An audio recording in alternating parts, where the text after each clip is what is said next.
Hi, എല്ലാവരും സുഖമായിരിക്കുന്നു. ഞാൻ സുഖമായിരിക്കുന്നു, കുഴപ്പമൊന്നുമില്ല. പ്രബിന് ഓക്കെ ആയി വരുന്നു. നമുക്ക് ഇനിയും ഹോസ്പിറ്റലിൽ പോകണം, കുറച്ച് കാര്യങ്ങളൊക്കെ ഉണ്ട്. അത് വിശദമായിട്ട് ഞാൻ വീഡിയോസ് ഇട്ടിട്ടില്ല, കുറച്ചുകൂടെ കാര്യങ്ങൾ അറിയാനുണ്ട്. അപ്പോൾ അതും കൂടെ അറിഞ്ഞിട്ട് ഇടാമെന്ന് വിചാരിച്ചു. അപ്പോൾ ഞാനിപ്പോൾ ഈ ഒരു വീഡിയോ വന്നത് നമ്മുടെ രേണുസുതി സംബന്ധിച്ച കാര്യം തന്നെയാണ്. എല്ലാവരും എടുത്ത് ചെയ്തതാണ്, പക്ഷെ എനിക്ക് ടൈം കിട്ടിയില്ല. അതുകൊണ്ടാണ് എനിക്ക് ഇച്ചിരി വൈകിപ്പോയെ. അപ്പോൾ പ്രബിൻ മോന് വേണ്ടിയിട്ടാണ് ഞാൻ ഈ ഓട്ടം മൊത്തം ഓടുന്നത്. അപ്പോൾ ഈ നെഗറ്റീവ് കമൻസ് എന്ന് പറയുന്നത് ഈ ഒന്നോ രണ്ടോ പേരുടെ വായിലിരിക്കുന്നതേ കേൾക്കുന്നുള്ളൂ. അതുകൊണ്ട് വലിയ ഒരു ഇതൊന്നുമില്ല. അവർക്ക് അവരുടേതായിട്ടുള്ള അഭിപ്രായമല്ലേ പറയുന്നത്. അതുകൊണ്ട് നമ്മളിനി അവരെ കുറ്റം പറഞ്ഞിട്ട് കാര്യമൊന്നുമില്ല. പറയാനുള്ളവർക്ക് പറയാം. എനിക്ക് എൻ്റേതായിട്ടുള്ള അഭിപ്രായം പറയുന്ന പോലെ അവർക്ക് അവരുടേതായിട്ടുള്ള അഭിപ്രായങ്ങൾ പറയാമല്ലോ. അപ്പോൾ അവർ പറയട്ടെ. നമുക്ക് എന്തായാലും ഈ ബിഷപ്പിൻ്റെ വാക്കുകൾ നമ്മൾ ഇനിയും കേൾക്കാനുണ്ട്. അപ്പോൾ ഞാൻ ഇന്നലെ രാത്രി എമർജൻസി ആയിട്ട് ഒരു വീഡിയോ എടുത്തു, ഞാൻ അപ്പോൾ തന്നെ അപ്ലൈ ചെയ്തു. പക്ഷെ പിന്നെ എനിക്ക് സമയം കിട്ടിയില്ല. അതുകൊണ്ട് മാത്രമാണ് എനിക്ക് വീഡിയോ എടുക്കാൻ പറ്റാത്തത്. അപ്പോൾ എന്തായാലും നമുക്ക് രേണുസുധിയുടെ സൈഡ് ഞാൻ നിൽക്കുന്നില്ല, കിച്ചുവിൻ്റെ സൈഡ് നിൽക്കുന്നില്ല. കാരണം കിച്ചു ചെയ്തത് ശരിയല്ല, രേണു ചെയ്തത് ശരിയല്ല എന്നാണ് എനിക്ക് കിട്ടിയ ആ അറിവ് വെച്ച് ഞാൻ പറയുന്നത്. ഓക്കെ, അപ്പോൾ എന്തായാലും ബിഷപ്പ് പറയുന്ന കാര്യങ്ങൾ മാത്രമേ ഞാൻ ഇന്നിവിടെ പറയുന്നുള്ളൂ. അതിൻ്റേതായിട്ടുള്ള കാര്യങ്ങൾ മാത്രമാണ്. അപ്പോൾ ബിഷപ്പ് ഒരു ദൈവികനായ ഒരാളാണ്. അപ്പോൾ അയാൾ പറയാനുള്ളതേ പറയാവൂ അല്ലേ. എല്ലാവരും ഒരുപോലെ തന്നെയാണ്. അപ്പോൾ എന്തായാലും ബിഷപ്പ് എന്താ പറയണത് നമുക്കൊന്ന് കേട്ടാലോ.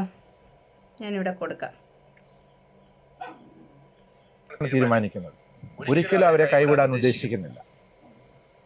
കാരണം അങ്ങനെ പല സന്ദർഭങ്ങളിൽ അവരുമായിട്ട് അകന്നു പോകേണ്ട സോഷ്യൽ മീഡിയയിലൂടെ നേരിട്ട് ഞങ്ങൾ ഒരിക്കലും, ഞാൻ പറഞ്ഞല്ലോ, ഒരു മുഖഭാവത്തിലോ ദേഷ്യഭാവത്തിലോ ഞങ്ങൾ സംസാരിച്ചിട്ടില്ല.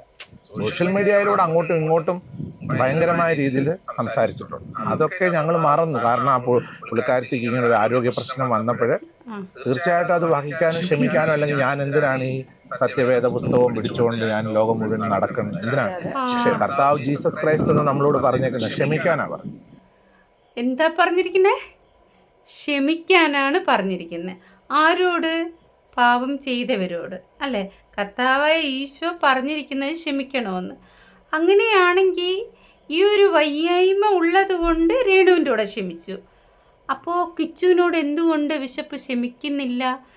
വൈദികൻ എന്ന് പറയുന്ന ഒരു ആള് പാവങ്ങൾ ചെയ്യുന്നവരെ ക്ഷമിക്കണമെന്ന് ബിഷപ്പാണ് പറയണത്, ഞാനല്ല പറയണേ, ബിഷപ്പാണ് പറയുന്നത്. അപ്പോൾ ഈ കിച്ചുവിനോട് എന്തുകൊണ്ട് ക്ഷമിച്ചുകൂടാ? അതോ അവനും ഇനി ക്യാൻസർ വരണോ? ക്യാൻസർ വന്നാലേ ക്ഷമിക്കൂ? എന്താ ബിഷപ്പേ ഇങ്ങനെയൊക്കെ? ഒരു ദൈവീകനായിരുന്നിട്ട് ആ വായിൽ നിന്ന് ഇങ്ങനെയൊക്കെ സംസാരിക്കാമോ? അസുഖമുള്ളതുകൊണ്ട് രേണുസുതി ചെയ്ത തെറ്റുകുറ്റങ്ങളെല്ലാം ക്ഷമിച്ച് രേണുസുതിക്ക് ഒരു കൂട്ടായിട്ട് അസുഖമുള്ളത് കൊണ്ട് രേണുസുതിയുടെ സൈഡിൽ നിന്ന് സംസാരിക്കാം. അപ്പോൾ കിച്ചു ഔട്ട് അല്ലേ?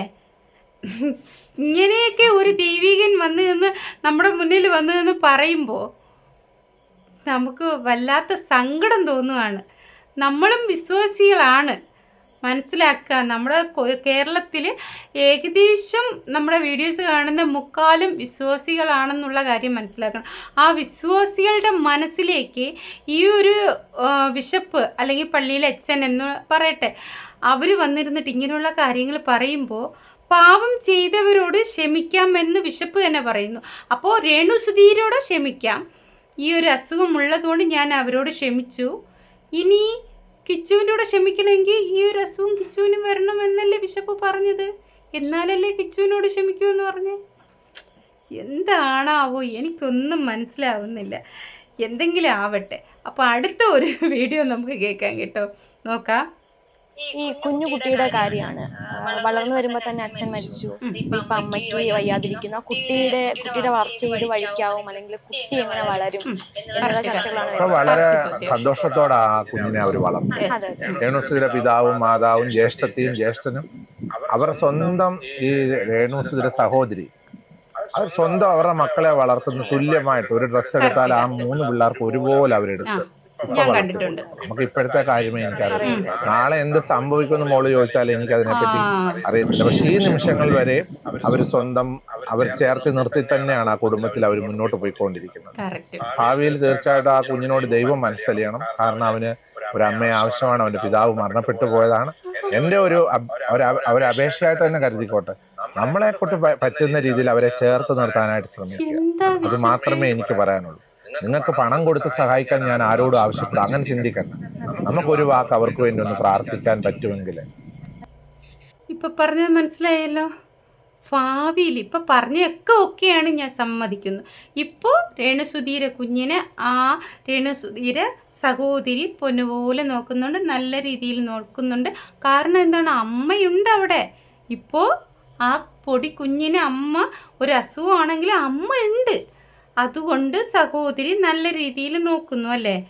ഓക്കെ, സമ്മതിച്ചു. അവരുടെ കുട്ടിക്ക് എടുക്കുന്നത് പോലെ ഈ കുട്ടിക്കും തുണികൾ എടുത്തു കൊടുക്കുന്നു, അവരുടെ കുട്ടികളെ നോക്കുന്നത് പോലെ ഈ കുട്ടികളെ നോക്കുന്നു. അതൊക്കെ ശരിയാണ്, ഞാനും കണ്ടിട്ടുണ്ട്. അതൊക്കെ സത്യം തന്നെയാണ്. ഭാവിയിൽ എന്താവുമെന്ന് അറിയില്ല എന്ന് ബിഷപ്പ് പറഞ്ഞു അല്ലേ? നമ്മുടെ കിച്ചു ഫാദർ പറഞ്ഞ രാഹുൽ ദാസ് ഭാവിയിൽ അനുഭവിക്കുകയാണ് അച്ഛ, അല്ലെങ്കിൽ ബിഷപ്പേ. അതിനൊന്നും പറയാനില്ല അല്ലേ അതിനെതിരെ? ശരി, പോട്ടെ. ബിഷപ്പ് പറയുകയാണ്, അമ്മയും അല്ല അച്ഛൻ നഷ്ടപ്പെട്ട ഒരു കുട്ടിയാണ്, അമ്മ മാത്രമേ ഉള്ളൂ, അതും ഈ ഒരു രോഗാവസ്ഥയിൽ. എന്താണ് കിച്ചു എന്ന് പറയുന്ന ബിഷപ്പ് പറയുകയാണ്, കിച്ചു എന്ന് പറയുന്ന രാഹുൽ ദാസ്. ഓക്കെ, ഈ രാഹുൽ ദാസ് എന്ന് പറയുന്ന ആൾക്ക് ഈ 2 പേരും ഇല്ലല്ലോ അച്ഛാ. അതെന്താ ബിഷപ്പേ പറയാത്തെ? ഓ, ഈ ഒരു കുട്ടിക്ക് മാത്രമേ അങ്ങനെയൊന്നും സംഭവിക്കാൻ പാടില്ല. ആ കുട്ടിക്ക് അച്ഛനും അമ്മയും ഇല്ലാത്തല്ലേ, അപ്പം പിന്നെ ആർക്കും വേണമെങ്കിൽ പറയാമല്ലോ അല്ലേ? കൊട്ടാണ്. എന്തായാലും മനസ്സിലായി. ബിഷപ്പ് എന്ന് പറഞ്ഞാൽ ഇങ്ങനെ ഇരിക്കണമെന്നാണ് എനിക്കിപ്പോൾ തോന്നുന്നത്. കാരണം ഇപ്പോൾ എനിക്ക് പള്ളിയിൽ പോകണമെന്നുള്ള ഒരു ആഗ്രഹമില്ല. കാരണം നമ്മുടെ പള്ളിയിലെ അച്ഛന്മാർ വന്നാലും ഇതേപോലെയല്ലേ നമ്മളോട് പറഞ്ഞു തരൂ. ഒരു തെറ്റ് ചെയ്ത 2 ഇടത്തും പറഞ്ഞു നിൽക്കാനുള്ളതാണ് അച്ഛനെന്ന് പറയുന്ന ആൾ. ഈ അച്ഛനെ കണ്ടപ്പോൾ, എനിക്ക് ബിഷപ്പിനെ കണ്ടപ്പോൾ എന്തുകൊണ്ട് ഇങ്ങനെ സംസാരിക്കുന്നു? നമ്മുടെ അച്ഛനും ഇനി നാളെ പള്ളിയിൽ പോകുമ്പോൾ തെറ്റുകൾ ഒരു കുടുംബത്തിൽ എന്തെങ്കിലും ഒരു തെറ്റുണ്ടെങ്കിൽ ഇങ്ങോട്ട് വരി, നിങ്ങൾ അമ്മ ഇങ്ങോട്ട് വാ, മകളെ ഇങ്ങോട്ട് വാ എന്ന് പറഞ്ഞിട്ട് മകളുടെ സൈഡിൽ നിന്നിട്ട് അമ്മയെ അങ്ങ് തള്ളിക്കളയോ? തെറ്റ് 2 പേരും സൈഡും ഉണ്ട് അച്ഛാ. അങ്ങനെയല്ല, തെറ്റിനെ തെറ്റായിട്ട് കാണുന്ന രീതിയിൽ തെറ്റിനെ ശിക്ഷിക്കുക, ക്ഷമിക്കാനുള്ള ഇതാണ് ബിഷപ്പ് എന്നുള്ള, അത് ഞാൻ സമ്മതിക്കുന്നുണ്ട്. 2 സൈഡും തെറ്റുണ്ടെങ്കിൽ 2 സൈഡും നിന്ന് സംസാരിക്കണം. അല്ലാതെ രേണുസുധീരോ കൂടെ ഞാൻ നിൽക്കൂ, കിച്ചു എന്ന് പറയുന്ന രാഹുൽ ദാസിനോട് ഞാൻ നിൽക്കത്തില്ല, അവനെ ഇനി ഞാൻ അടിച്ചിറക്കും, അവൻ ഇവിടെ വന്ന ആളാവാൻ പറ്റത്തില്ല. എന്താ ബിഷപ്പേ, വീടും വസ്തുവും കൊടുത്തിട്ട് അതിലൊരു വീടും വെച്ചിട്ട് ഇന്ന് ആ കുഞ്ഞിനെ അടിച്ച് എല്ലാവരും കൂടെ പുറത്താക്കി. ഇനി അവൻ ആ വീട്ടിൽ വേണ്ട അല്ലേ? അപ്പോൾ ഇനി ആ ഒരു വീടിന് അവകാശി എന്ന് പറയുന്ന രേണുസുധിയും ഈ ഒരു എന്താണ് ഋതുൽ ദാസ് അല്ലേ? ഓക്കെ, രേണുസുധിയും ഋതുൽ ദാസും പിന്നെ അവളെ അച്ഛൻ, അമ്മ, ചേച്ചിയുടെ മക്കളും ഭർത്താവും അവർക്കുള്ളതാണല്ലേ? അപ്പോൾ ഈ കുട്ടി പോയില്ലേ, സന്തോഷമായി. എൻ്റെ പൊന്ന് കിച്ചു, നീ ഈ വീഡിയോ കാണുകയാണെങ്കിൽ എനിക്ക് നിന്നോട് പറയാനുള്ള ഒരു കാര്യമുണ്ട്. ഈ ബിഷപ്പ് ഇങ്ങനെ പറഞ്ഞതുകൊണ്ട്, ഒരു സൈഡ് മാത്രം നിന്ന് പറഞ്ഞതുകൊണ്ട് നമുക്കും കുറച്ചൊക്കെ മാനവും അഭിമാനവും ഒക്കെ വേണ്ടേ? ആ വസ്തുവും വീടും വേണ്ടെന്ന് പറഞ്ഞ് എഴുതി കൊടുക്കടാ. നീ കൊടുക്കുന്ന ഭിക്ഷയായിട്ട് അവർ കാണട്ടെ, അവർ കൊണ്ടുപോട്ടെ. അവർക്ക് പണം മാത്രമാണ് അവളുടെ എയിം. കൊണ്ടുപോട്ടെ, നല്ല രീതിക്ക് അവർ കൊണ്ടുവച്ച് തിന്നട്ടെ എന്നാണ് എനിക്ക് പറയാനുള്ളത്. എന്തിനാ ഇങ്ങനെ? അച്ഛൻ്റെ മരണം കൊണ്ട് കുറച്ച് പണം സമ്പാദിച്ചു, പിന്നെ കുറച്ച് അവളുടേതായിട്ടുള്ള ജോബുകൾ ചെയ്തു, അതിനൊന്നും ഞാൻ കുറ്റം പറയില്ല കേട്ടോ. അവളുടെ ജോബ് ചെയ്തു, അവൾ ജീവിച്ചു, അതൊക്കെ. ഞാൻ അവളെ കുറ്റം പറയുന്നത് അവൾക്ക് വയ്യായ്മ ഉള്ളത് കൊണ്ടോ ഒന്നുമല്ല. അവളെ വയ്യായ്മയിലൊക്കെ ഞാൻ ആത്മാർത്ഥമായിട്ട് പ്രാർത്ഥിക്കുന്നു. അവൾ നല്ല രീതിയിൽ സുഖം പ്രാപിച്ച് വരണമെന്ന് തന്നെ ഞാൻ എല്ലാ വീഡിയോകളിലും കൂടി പറയുന്നത്, ഈ വീഡിയോയിലും ഞാൻ അങ്ങനെ തന്നെ പറയുന്നത്. ആ ഒരു അസുഖത്തിൻ്റെ ഒരു കാര്യം എനിക്ക് നല്ല പോലെ അറിയാം. പക്ഷേ ഇപ്പം ഞാൻ അവളെ വിമർശിക്കുന്നതിന് കറക്റ്റായ കാര്യങ്ങളുണ്ട്. അവൾ കൊണ്ടുവന്ന് പബ്ലിക്കിലേക്ക് ഇട്ടുകൊടുക്കുക. മര്യാദയ്ക്കിരുന്ന കിച്ചുവിനെ ചൊറിഞ്ഞിട്ടല്ലേ അവളിപ്പോൾ വിളിച്ചു വരുത്തി ഇത്രയും പ്രശ്നങ്ങൾ ഉണ്ടാക്കിയത്? എന്തെങ്കിലും ആവട്ടെ. അടുത്ത് ഇനി വേറൊരു വീഡിയോ കൂടെ നമുക്ക് കേൾക്കാം. അതും വിശപ്പിൻ്റെ തന്നെയാണേ, കേൾക്കാം. നിങ്ങളിൽ പാപമില്ലാത്തവർ ഇവളെ കല്ലെറിയട്ടെ എന്ന് പറഞ്ഞു. പാപിനിയായ ഒരു സ്ത്രീ യേശുവിൻ്റെ അരികിലേക്ക് ഓടി വരികയുണ്ടായി. ഓടി വന്നിട്ട് പറഞ്ഞു, എന്നെ രക്ഷിക്കാനായിട്ട് ആവശ്യപ്പെട്ട സമയത്ത് കർത്താവ് പറഞ്ഞു, നീ അവിടെ നിൽക്കുവാനായിട്ട് പറഞ്ഞു. അവൾ അവിടെ നിന്ന് ഒരുപാട് പേര് കല്ലുമായിട്ട് വന്നു. കർത്താവ് കുനിഞ്ഞിരുന്ന് എഴുതി. ആ എഴുതിയ സമയത്ത് എന്താണ് എഴുതിയെന്നുള്ളത് ആ വന്നു നിന്നവർക്ക് എന്തായാലും മനസ്സിലായിട്ടുണ്ടല്ലോ. ഒരുപാട് ചേട്ടന്മാരും ചേച്ചിമാരും അപ്പച്ചന്മാരും ചേട്ടായിമാരും ഒക്കെ കല്ലുമായിട്ട് ആ മലയുടെ മുകളിലേക്ക് വന്നതായിട്ടാണ് ഞാൻ പഠിച്ചേച്ചത്. കർത്താവ് പറഞ്ഞു, നിങ്ങളിൽ പാപമില്ലാത്ത ഈ സ്ത്രീയെ കല്ലെറിയാൻ പറഞ്ഞു. കല്ല് അവിടെ കൂനയായി കൂടിയതല്ല, അത് ഒരു കല്ല് പോലും ആ സ്ത്രീയുടെ ദേഹത്തിൽ വീണില്ല. എനിക്ക് അത്രയും മാത്രമുള്ളൂ രേണുസുതിയെ പറ്റി ഈ വിഷയത്തിൽ പറയാം. ജീവിതത്തിലെല്ലാം തികഞ്ഞവരാരും തന്നെ ഇല്ല. അവരുടെ ജീവിതത്തിൽ വീഴ്ചകളോ ബലഹീനതകളോ വന്നു പോയിട്ടുണ്ടെങ്കിൽ അതോട് പുറത്തു കൊടുക്കേണ്ട ദൈവമാണ്. സത്യം. എന്താണ് പറഞ്ഞതെന്ന് ഇപ്പൊ നിങ്ങൾക്ക് മനസ്സിലായല്ലോ. നിങ്ങളിൽ പാപമില്ലാത്തവർ രേണുസുതിയെ കല്ലെറിയട്ടെ എന്ന്. ഞാൻ ചോദിക്കട്ടെ, ഈ ബൈബിൾ വചനം എഴുതിയത്, അതായത് കർത്താവ് ഇത് പണ്ടേ ബൈബിളിൽ എഴുതിയ ഒരു വചനമാണ്. രേണുസുതിക്ക് വേണ്ടിയാണോ അതോ നമ്മളെല്ലാവർക്കും കൂടെ ചേർത്താണോ എഴുതിയത് ബിഷപ്പേ?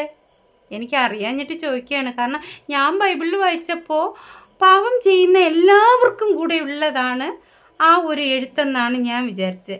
ഇത് രേണുസുതിക്ക് വേണ്ടി മാത്രമാണ് ഈ ഒരു എഴുത്ത് എഴുതിയതെന്ന് ബിഷപ്പ് പറഞ്ഞപ്പോഴാണ് ഞാൻ അറിയണത്. എന്തായാലും ദൈവം വലിയവനാണ്. ബിഷപ്പിൻ്റെ വായിൽ നിന്ന് തന്നെ ഈ ഒരു വാക്ക് വന്നു, നിങ്ങളിൽ പാപം ചെയ്യാത്തവർ അവരെ കല്ലെറിയട്ടെ എന്ന്. അപ്പോൾ അച്ഛൻ ഇപ്പം എന്താണ് ചെയ്യുന്നത്? കിച്ചു എന്ന് പറയുന്ന രാഹുൽ ദാസിനോട് ഇതിനച്ഛൻ ഒരു മറുപടിയും പറയാനില്ലേ അച്ഛാ? സോറി, അച്ഛനാണ് ബിഷപ്പാണ്. എനിക്ക് എപ്പോഴും അച്ഛനെന്നാ വരണത്. കാരണം നമ്മൾ പള്ളിയിൽ അച്ഛനെന്നല്ലേ വിളിച്ച് ശീലമായതുകൊണ്ട് എനിക്കിപ്പോൾ ഇപ്പോഴും അങ്ങനെയാണ് വരുന്നത്. എന്താവട്ടെ, ബിഷപ്പിനോട് എനിക്ക് പറയാനുള്ളതേ, രേണുസുതി പാവം ചെയ്തു, അവളെ കല്ലെറിയട്ടെ. നിങ്ങൾ പാവം ചെയ്യാത്തവരെ അവളെ കല്ലെറിയട്ടെ എന്ന്. അങ്ങനെയാണെങ്കിൽ കിച്ചുവിനെ ഇപ്പം എന്തിനാ ബിഷപ്പ് കല്ലെറിഞ്ഞേ? ഞാൻ ചോദിച്ചത് മനസ്സിലായോ ബിഷപ്പിനെ? പാപം ചെയ്യാത്തവർ, നിങ്ങളിൽ പാപം ചെയ്യാത്തവർ അവളെ കല്ലെറിയട്ടെ എന്ന് പറഞ്ഞപ്പോൾ അവിടെ ആരും കല്ലെറിയാൻ ഇല്ല, കല്ലുകൾ മാത്രമേ അവിടെ കൂടിയുള്ളൂ എന്നാണ് ബിഷപ്പ് പറഞ്ഞത്. സത്യമാണ്. അങ്ങനെയാണെങ്കിൽ ഇതേ കല്ല് എന്തിനാണ് കിച്ചുവിൻ്റെ നേർക്ക് എല്ലാവരും കൂടെ എറിയുന്നത്? രേണുസുതിയുടെ വീട്ടുകാരും ബിഷപ്പും ആ നാട്ടുകാരെല്ലാവരും കൂടെ ഉണ്ടെന്നാണ് അച്ഛൻ പറഞ്ഞത്. അച്ഛൻ്റെ വാഗുകൊണ്ട് പറഞ്ഞ കാര്യങ്ങളാണ്. അതുകൊണ്ടാണ് ഞാൻ ചോദിക്കുന്നത് ബിഷപ്പേ.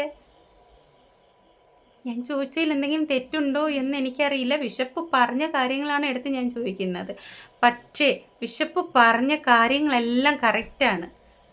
ഒരു സൈഡ് മാത്രം നിന്ന് സംസാരിക്കുകയാണ്. പൊതുവേ നിന്ന് ഒരു ബിഷപ്പെന്ന് പറഞ്ഞാൽ പൊതുവായിട്ട് നിൽക്കണം അല്ലേ? അതാണ് ബിഷപ്പിൻ്റെ ഒരിത്. പാപം മാറി ചെയ്താലും, ഇപ്പോൾ ഞാൻ ചെയ്താലും രേണുസുതി ചെയ്താലും, ബിഷപ്പെന്ന് പറയുന്ന ഒരാൾ ദൈവീകൻ എന്ന് പറയുമ്പോൾ നടുക്കാണ് നിൽക്കേണ്ടത്.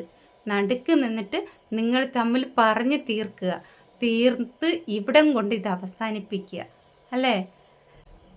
ഞാൻ എന്ന് പറയുന്ന ദൈവീകൻ എന്ന് പറയുന്ന എന്നിൽ നിന്നും നിങ്ങൾ ഇത് മാത്രം പ്രതീക്ഷിച്ചാൽ മതി. ഞാനിപ്പോൾ രേണുസുതിയുടെ സൈഡിൽ നിൽക്കില്ല, യൂട്യൂബറിൻ്റെ സൈഡിൽ നിൽക്കുന്നില്ല എന്നുള്ള രീതിയിൽ അല്ലേ അച്ഛ പറയേണ്ടത്? എന്താ അച്ഛ ഇങ്ങനെ? സോറി ബിഷപ്പേ, എനിക്ക് എപ്പോഴും അച്ഛൻ എന്നാണ് വരുന്നത്. സോറി ബിഷപ്പേ, ഇങ്ങനെയൊക്കെയാണോ? എനിക്ക് സത്യം പറഞ്ഞാൽ ആ ചർച്ച് ഏത് ചർച്ചാണെന്നൊന്നും എനിക്കറിയില്ല. എനിക്ക് നമ്മൾ പള്ളി എന്ന് പറയുമ്പോൾ നമ്മൾ പള്ളിയിൽ പോയി നിന്നിട്ട് ദൈവമേ എന്ന് പറഞ്ഞ് പ്രാർത്ഥിക്കുന്നുണ്ട്. ആ പ്രാർത്ഥിക്കുമ്പോൾ അവിടുത്തെ ദൈവാലയത്തിൽ ഇരിക്കുന്ന ഒരു ബിഷപ്പോ അല്ലെങ്കിൽ അച്ഛനോ ആരായിക്കോട്ടെ, അവരെ നമ്മൾ ദൈവതുല്യമായിട്ടാണ് കാണുന്നത്. ആ ദൈവീകൻ വന്ന് നിന്നിട്ട് കിച്ചു അങ്ങനെയുള്ളവനാണ്, രേണുസുതിയാണ് നല്ലവള്, അതുകൊണ്ട് ഞാൻ രേണുസുതിയെ ആരെന്ത് പറഞ്ഞാലും നിൽക്കുമെന്ന്. ഇന്നലെ ഞാനൊരു വീഡിയോ കൊടുത്തതിൽ കൂടെ പറഞ്ഞിരുന്നുണ്ട്, കിച്ചു എന്ന് പറയുന്ന രാഹുൽ ദാസ് ഇനി ഈ വീട്ടിലേക്ക് വന്നാൽ അത്ര തന്നെ തീർന്നു എന്നാണ് പറയുന്നത്. അല്ലെങ്കിൽ ഞാൻ ഇനി കിച്ചു ഒരു വീഡിയോ ഇതിനെതിരെ ഇട്ടാൽ അവനെ ഭീഷണിപ്പെടുത്തുകയാണ്, അച്ഛൻ ഭീഷണിപ്പെടുത്തുകയാണ്. ഇനി ഇതിനെതിരെ ഒരു വീഡിയോ അവൻ ഇട്ടാൽ ഈ നാട്ടുകാരെ കൊണ്ട് ഞാൻ അവനെതിരെ വീഡിയോ ചെയ്യിപ്പിക്കും എന്ന് അച്ഛൻ ഭീഷണിപ്പെടുത്തുകയാണ് കിച്ചു എന്ന് പറയുന്ന രാഹുൽ ദാസിനെ. എന്താണാവോ ഇത്, എവിടെ ചെന്ന് അവസാനിക്കുമാവോ എന്തോ ദൈവമേ. എന്തായാലും ഇത്രയൊക്കെ എനിക്ക് പറയാനുള്ള വിശപ്പിനോട്. ഇന്ന് രേണുസുതിയെ ഞാൻ പറഞ്ഞിട്ടേ ഇല്ല. കാരണം എന്നാന്ന് പറഞ്ഞാൽ സൈഡാണ് പിടിച്ച് പറഞ്ഞത്. ഞാൻ അച്ഛനോട് മാത്രമാണ് ഇന്നത്തെ എൻ്റെ ചോദ്യങ്ങൾ. അപ്പോൾ അച്ഛൻ ചെയ്തത് തെറ്റാണോ ശരിയാണോ എന്ന് പറഞ്ഞ് നിങ്ങളുടെ അഭിപ്രായം കമൻറ്റ് വഴി രേഖപ്പെടുത്തുക. Okay, bye. അടുത്തൊരു വീഡിയോയിൽ കാണാം. പുതിയതായിട്ടാണ് ചാനൽ കാണുന്നവരാണെങ്കിൽ ചാനലൊന്ന് സബ് ചെയ്യുക, ലൈക്ക് അടിക്കുക, കമൻ്റ് ഇടുക. Okay, bye.